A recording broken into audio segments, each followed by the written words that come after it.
É isso aí, já voltamos. E o Messi, além de tudo, agora é o maior artilheiro. Pode soltar. É o seguinte, o Messi, maior jogador do mundo e também agora maior artilheiro da história da Liga Espanhola, chegou a 300 gols no torneio, meu amigo, não é para qualquer um, hein? 301, na verdade, porque ele marcou 2 na vitória por 3-1 sobre o Gijone. E o Barça fez uma homenagem ao Messi, relembrando alguns dos golaços desse pequeno gênio. Vamos ver.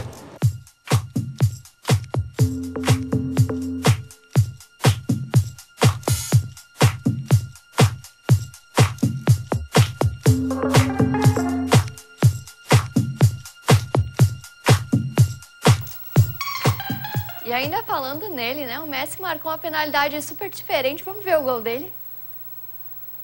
Olha só, o Messi, ele tocou de lado, ele fugiu à tradição, né? A penalidade é tiro direto ali, né? Sozinho, na marca do pênalti, é tiro livre direto, o juiz assinalou. Mas a regra permite que ele possa tocar para o lado e para frente, ele não pode tocar para trás. E ele fez, cobrou diferente, ele assumiu a responsabilidade. Agora o detalhe do lance. Ainda eu acho um lance diferente, foi um lance de inteligência, né? Surpreendeu o goleiro. O detalhe é que o gol era para o Neymar fazer. Estava combinado para o Neymar, mas quem fez o gol foi o Soares. Alguém faltou no ensaio lá, né? Alguém não foi no ensaio, alguém esqueceu a parte ali dele, mas o importante é que saiu o gol, né? Era para o Neymar fazer. Você foi ensaiado com o Neymar, mas quem fez o gol foi o Soares. Mas tudo bem, o importante é que saiu o gol e o trio, basicamente, continua aí implacável nos jogos. É, Luiz, e depois de tanto rolo em cerca do Neymar, né? Agora a justiça bloqueia os bens dele. Justiça pede bloqueio de bens de Neymar.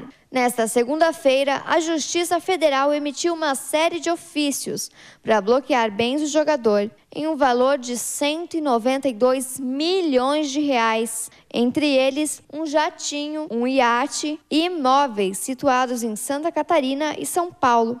O pedido foi realizado pela Procuradoria da Fazenda Nacional, devido à situação legal do jogador.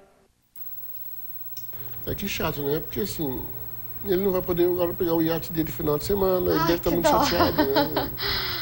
Pra ele não vai nem fazer falta, eu acredito. Que coisa, né? Olha, infelizmente a justiça bloqueou os bens dele, agora tem que esperar acabar o processo, se ele for inocente ou não. E vai mais alguns capítulos, né? Ah, vai. Agora, o que eu tô chateado por ele é que ele, final de semana, não pode mais andar com o iate. Que coisa, é triste, é muito triste isso. E agora vamos pro mundo do MMA. A Ronda Rousey afirma que pensou em ter se matado, né? Depois da derrota com a Holly Holm. Em sua primeira entrevista após a derrota para a Holly Holm, Ronda diz em um talk show americano que pensou em suicídio. A derrota em novembro causou seu primeiro revés em sua carreira no MMA. A ex-campeã disse que estava sentada, pensando em se matar, e dizendo que não era nada e que ninguém dava a mínima para ela. Foi quando então ela olhou para o seu namorado e foi a que motivou a se manter viva. A revelação da atleta surpreendeu os fãs e um de seus admiradores e ex-campeão dos pesos pesados repassou a Ronda uma lição valiosa de uma coisa que aprendeu durante sua carreira. É que se deve aprender como perder antes de poder vencer de verdade.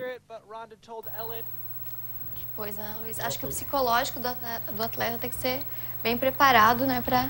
Não, e ela já tem um histórico, né, que o pai realmente também se matou. Agora, você imagina namorar com uma mulher dessa? Ela é bonita, mas fica aí, né? Fica aí. Simplesmente fica solteira. E o Pelé acumula uma fortuna de 28 milhões de reais. Não apenas antes, como também depois de sua carreira, Pelé colecionou um número enorme de objetos e que, estimado pelo próprio rei, vale cerca de 28 milhões de reais. São 2.413 itens, muitos desses desconhecidos aos olhos dos fãs, e que foram incorporados ao capital de uma das empresas de Pelé, que, segundo o documento, valem 27.979.000.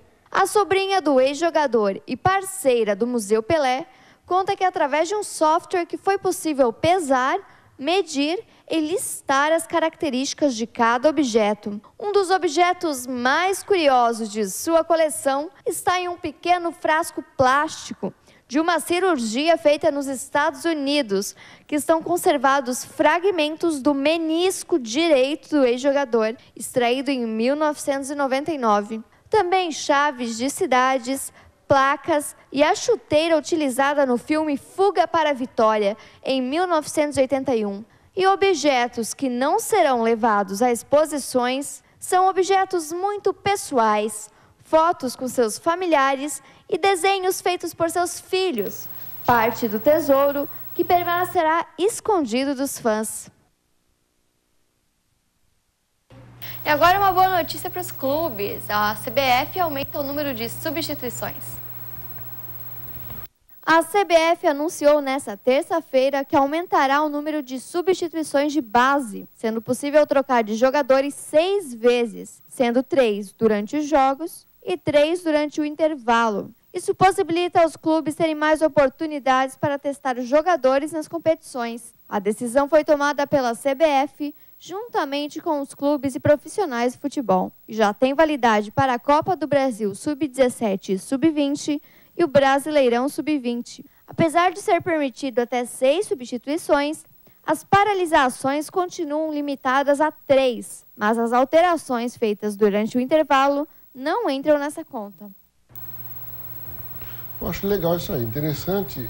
O futebol precisa de inovação, né?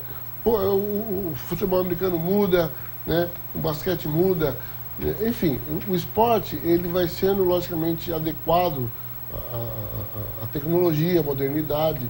E o futebol, pouca mudança, né? Agora, a substituição seria muito legal até para promover mais jogadores. Às vezes você tem lá 10 no banco e só pode substituir 3. Eu acho que se você tiver mais possibilidade de mudar, a minha opinião, logicamente, você vai poder promover mais jogadores, né? Vai poder utilizar melhor o grupo. E outra, você pode mudar basicamente a estrutura da equipe, logicamente, conforme a necessidade, e depois os jogadores estão descansados e não caiu o ritmo da partida, né? Está ali em alta rotação quase que o jogo todo.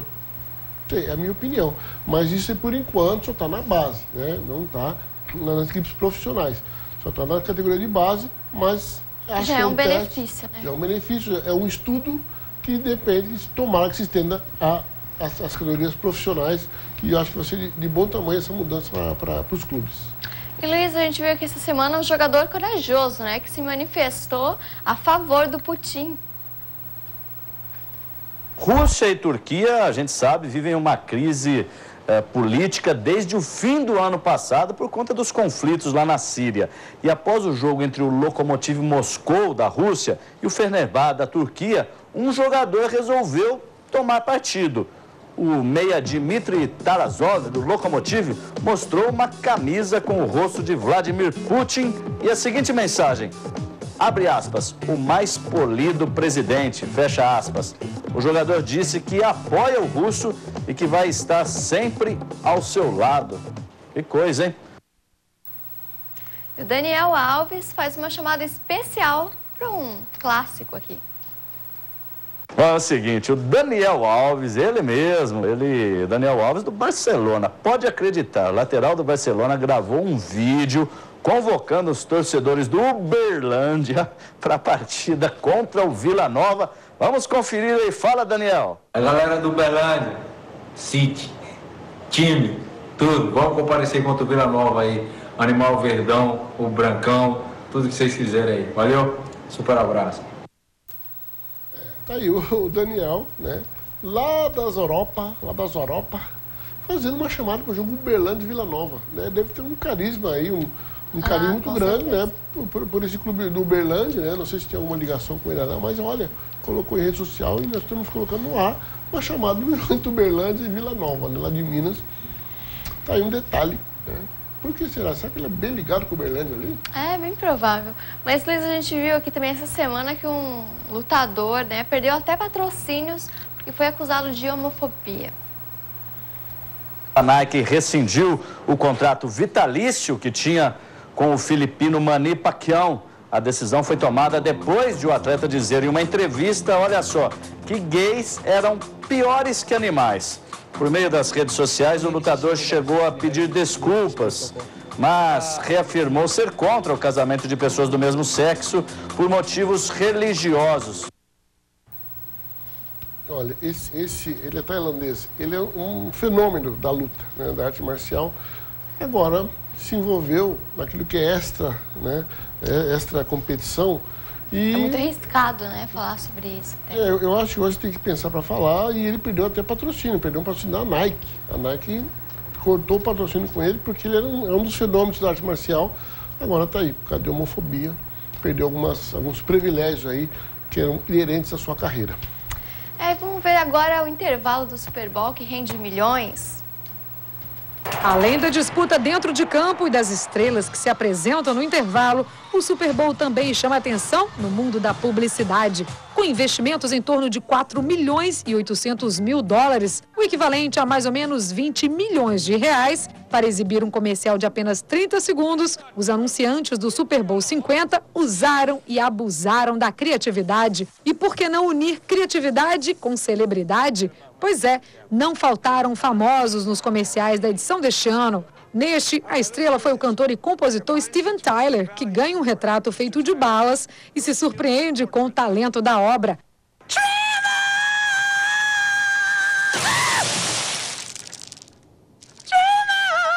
Este outro, de uma marca de chocolates, transformou o ator norte-americano William Dafoe em Marilyn Monroe. Nesta publicidade, o ator Christopher Walken, que já foi visto em dezenas de filmes, aparece num comercial de automóveis. E até o craque Neymar fez uma participação em um anúncio de uma rede de comida mexicana. Real football. Mas se estamos falando de Super Bowl, tem que ter música e humor, como este de uma marca de ketchup e mostarda, que traz esses cachorrinhos fofos vestidos de cachorro-quente.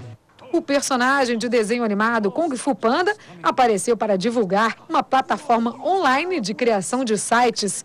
E também teve artista no mundo animal. Essas ovelhas provaram isso neste comercial de automóveis, onde elas formam um coro de vozes para lá de afinado. Fofura. Top, né? Top. Olha, o que rende esse intervalo do Super Bowl, esse pequeno intervalo aí, é muitos milhões. São porque poucos segundos, né? Que coisa, né? Mas olha, poucos segundos, muitos milhões. Nosso programa acabou hoje, terminou o nosso tempo, mas voltamos segunda-feira, se Deus quiser, a partir do meio-dia, né? Com TVB Esporte. Que você tenha um bom final de semana, né? Que você aproveite esse tempo, esse calor aí, de repente vai para uma piscina, vai para uma praia, né? Obrigado pela audiência, pelo carinho, por ter sintonizado com a gente aqui no Papo de Arquibancada, e nós voltamos, se Deus quiser, segunda-feira. Beijo no teu coração e até segunda-feira. E você, Letícia, vai surfar hoje ou não? Ai, pois olha, eu tô tentando, né? Tem que... O dia que eu conseguir ficar em pé, em cima de uma prancha, eu vou estar super feliz. Mas, Luiz, bom final de semana. Bom final de semana pra você aí de casa. Aproveite muito esse sabadão de sol. E segunda-feira estamos aqui, meio-dia em ponto, com muita informação pra você. Beijão e fique com Deus. Tchau.